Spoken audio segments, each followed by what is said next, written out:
আশিস বন্দ্যোপাধ্যায়ের মৃত্যুতে বেদনাহত মুখ্যমন্ত্রী শুভেন্দু অধিকারী তিনি বলছেন যে পরিবারের সঙ্গে কথা হয়েছে, শিক্ষিত ভদ্র ভালো লোক ছিলেন, আমার সঙ্গে ভালো সম্পর্ক ছিল। পরিবার বলছে বিজেপির সঙ্গে ভালো সম্পর্ক, মুখ্যমন্ত্রী হওয়ার পরই মেসেজও করেছিলেন আমায়। সুযোগ হলে পরিবারের সঙ্গে সাক্ষাৎ করব। তৃণমূলের দুর্নীতিবাজরা ওকে ভয় দেখাতে পারেনি।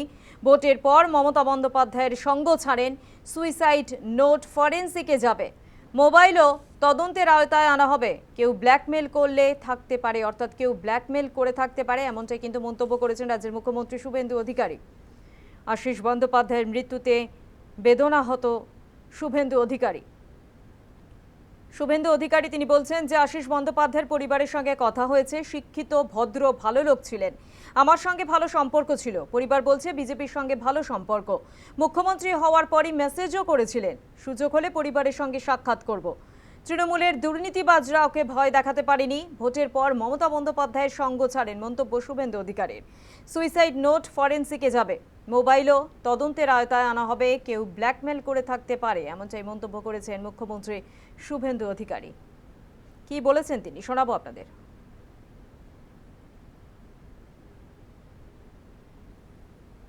প্রথম সকালেই ঘটনাটা জেনেছি, এটা খুবই দুঃখের।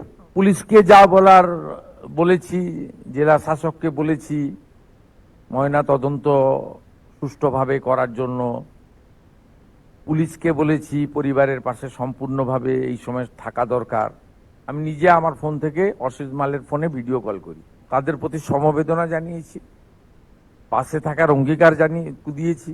আমি ওনাদেরকে জানতে চেয়েছিলাম যে আপনাদের কেউ উত্ত্যক্ত করেছেন কিনা, এর মধ্যে কিছু ঘটেছে কিনা এই আমাদের এই 100 দিনের মধ্যে।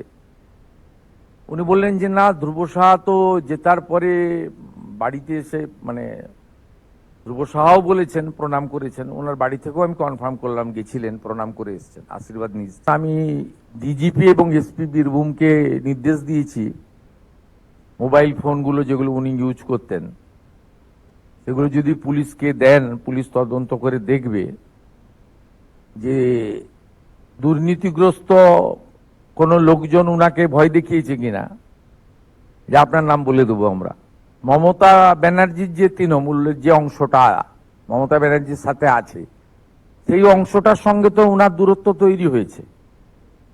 যে কমিটিটা মমতা বন্দ্যোপাধ্যায় করেছিলেন নির্বাচনে হেরে যাওয়ার পরে, সেখান থেকে উনি পদত্যাগ করেন এবং তিনি দূরত্ব বজায় রাখার কথা জানিয়েছিলেন যে আমি এই মানে মমতাপন্থী তৃণমূল থেকে আমি দূরত্ব বজায় রাখছি, এবং তিনি তার পদ থেকেও রেজিগনেশন দিয়েছিলেন।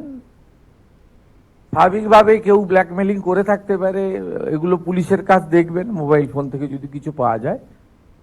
এক কথায় বলা যায় ঘটনা বেদনাদায়ক। দ্বিতীয় কথায় বলা যায়, আমি বিধানসভায় দাঁড়িয়ে একাধিকবার বলেছি, আমি নামগুলো উল্লেখ করতে চাই না, আমি দু একজনের নামও বলেছি, আপনারা দেখেছেন এমএলএ বিধানসভায়, যে এদেরকে তো আর কেউ দুর্নীতিগ্রস্ত বলবে না এবং এদেরকে জেলে নিয়ে যাওয়ার কথাও বলবে না, এদের বিরুদ্ধে অভিযোগও নেই। তার ঠিক একইভাবে আশিস বন্দ্যোপাধ্যায়ের ক্ষেত্রে বলা যেতে পারে একজন শিক্ষাবিদ, সজ্জন রাজনীতিবিদ।